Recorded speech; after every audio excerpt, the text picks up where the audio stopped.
Oh, I finally put enough miles on it where it can actually use where it would benefit from an oil change.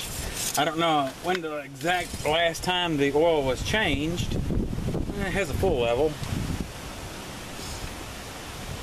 Yeah, it's kind of dirty, so it's proof.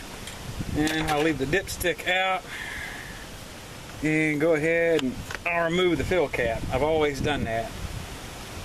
And I even changed oil as a mechanic. First thing I would do is remove the fill cap. That was a reminder that I need to put oil in it.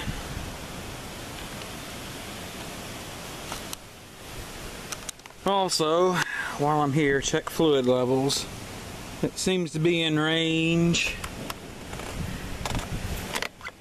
Recall going on flexes with the electronic steering assist. Mine is not affected.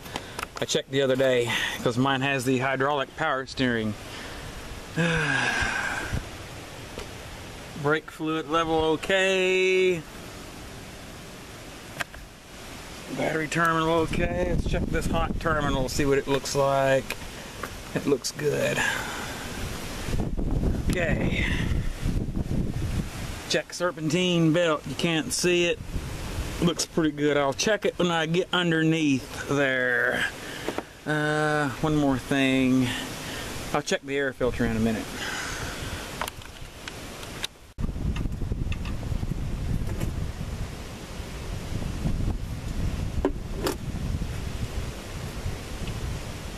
Oh, this is going to be a mess. It's windy, so this is going to blow all over the place probably.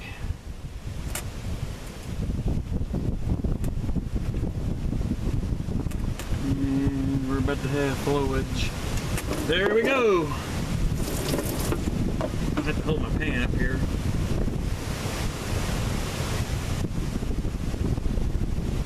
Because the wind is going to blow it just all over the place.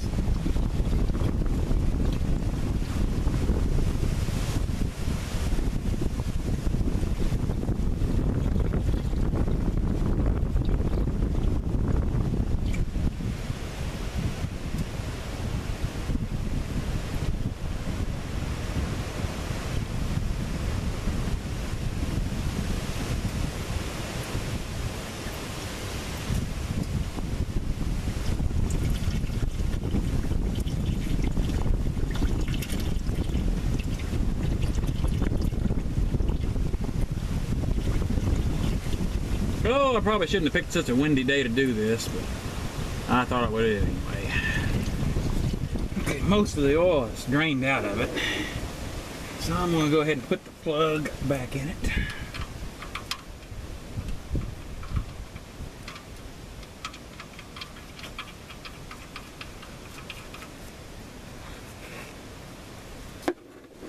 Be sure to snug that up real good. When you put a drain plug in, even if it's just for a temporary, go ahead and tighten it up with a wrench or just leave it out. Don't ever put a drain plug in just finger tight.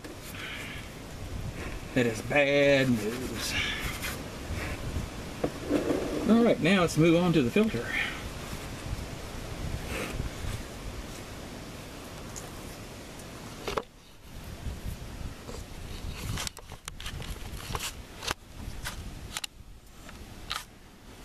With a little luck, this won't be very tight. And it's not. Okay, so I'm just going to go ahead and slide my pan over here.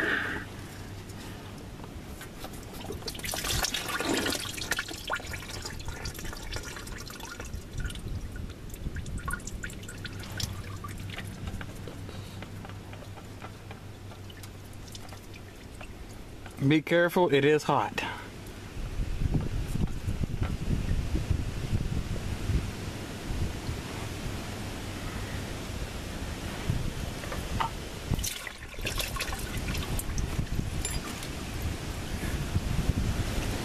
And be sure to inspect the plate and be sure that the gasket came off, and to be sure that this stud is tight, and it is.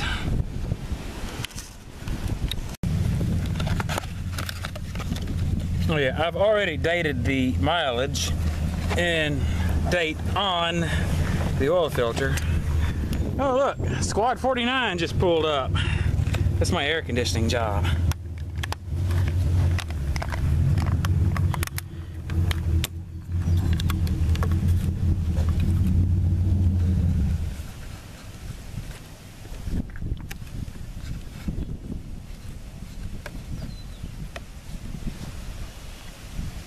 And up we go with the new filter.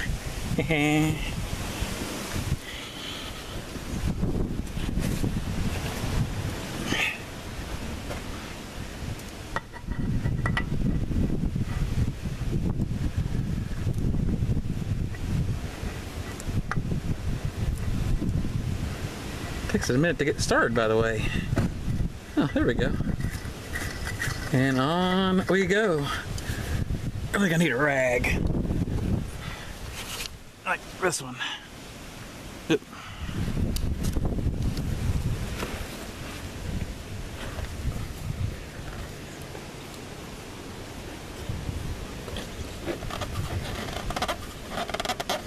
And that should be all that needs.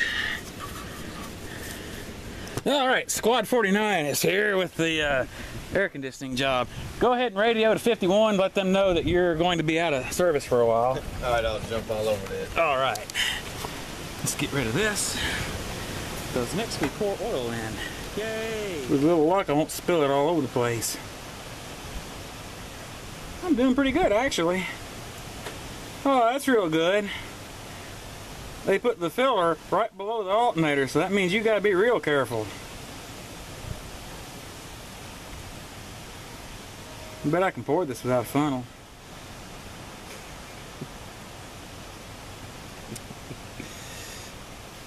I know, I've seen you do it.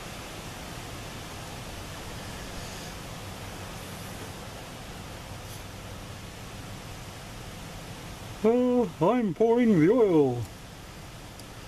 I'm using conventional oil because the high mileage oil that I like to use, which is part synthetic, does not meet the Ford specification, which is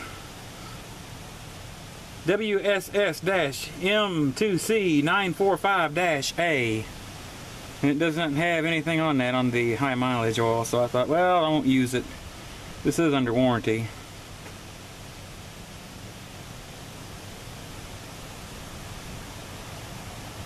Hell, I didn't know that.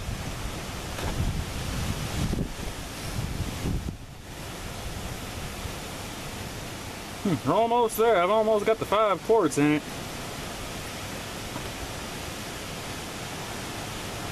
Yeah, the oil a little dirty, wasn't it? A little bit. I don't know when it was changed last. Evidently it wasn't fresh when I bought this. I thought that's one of the things they're supposed to do when they get a new vehicle and go through it and change all the fluid. Well, they probably did, but there's no telling how much it'd been driven when they had it on the lot.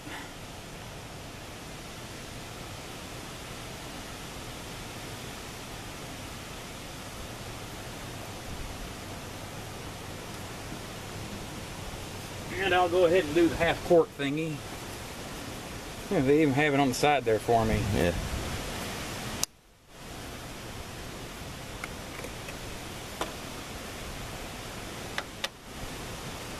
New trick I'm hearing. People using keyboard dusters to charge their air conditioners with.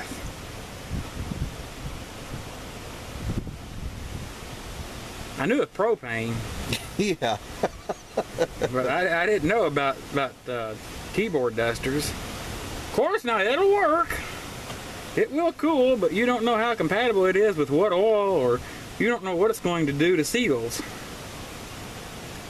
Yes, sir, baby. And that's why I bring mine to you.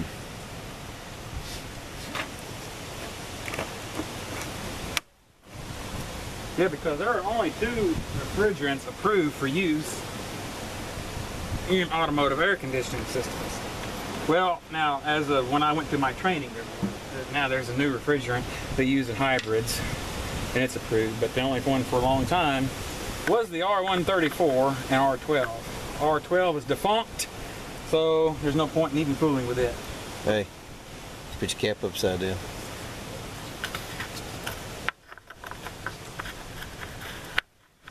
It's still upside down. Okay. There we go. That's better. I knew we'd get it. That's better. I knew I had it in me. Let's go ahead and fire this bad boy up and see if it has oil pressure now. If it's like a Ford, it might. Contact!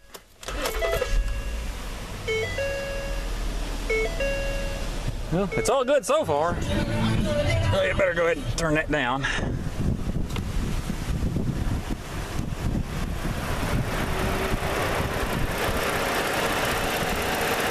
Sounds good to me. Now we shut it off.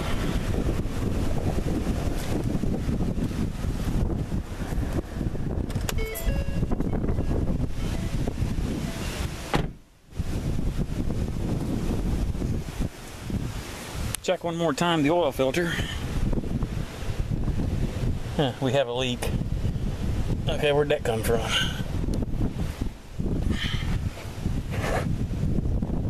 The oil filter that was on here had a leak also, so I'm not going to fret too awful much, but it shouldn't. It's tight as it can be. Well, maybe it just ran down. Maybe it's what ran down on the O-ring when I lubed the O-ring. That's my only guess, because this is tight. It's not going to budge. Okay.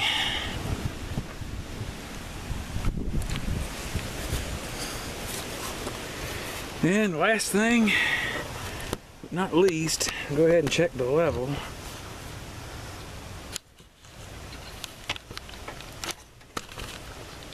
I'm gonna get my tripod adjusted here.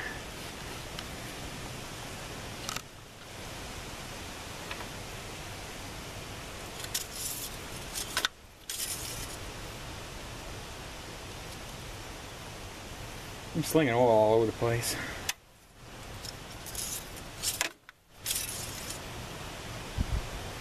And it's right in the crosshatch, so it is a safe level.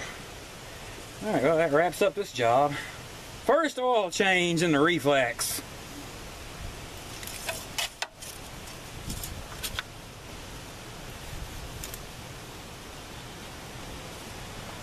Good for another 4,000 or 5,000 miles, which that'll be in September sometime probably.